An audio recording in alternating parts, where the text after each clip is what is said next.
头甲等下咱国内，咱来关心伫今年3月份的时，新北市的空桥国际学校校车才骨气并且造成意外。早暗伫台北市文山磅空内底，阁发生车祸，校车嘛是那亲像是骨气去弄壁，这有造成3个学生囡仔轻伤。2个月来发生2件交通事故，新北市的教育局讲，学校保重视学生囡仔的安全，无排除要做出停止招生的处分。发生60岁林姓司机驾驶康桥下车，沿信义快速道路南往北行驶至近文山隧道北侧出口处，因驾驶失控撞击内侧隧道壁而肇事。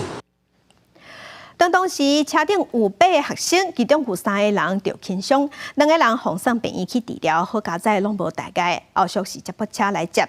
昨昏这个事故，甲今年3月份并且造成20个学生囡仔着伤，拢是空桥学校的校车，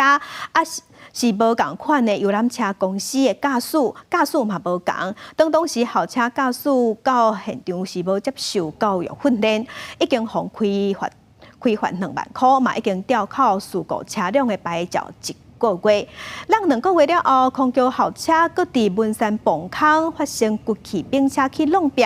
昨昏的交通事故的这司机的资料，啥物拢有合格，嘛无啉烧酒赛车。那文山分局是表示讲，因为后来这路会较骨，民众赛车伫路顶就爱细钱。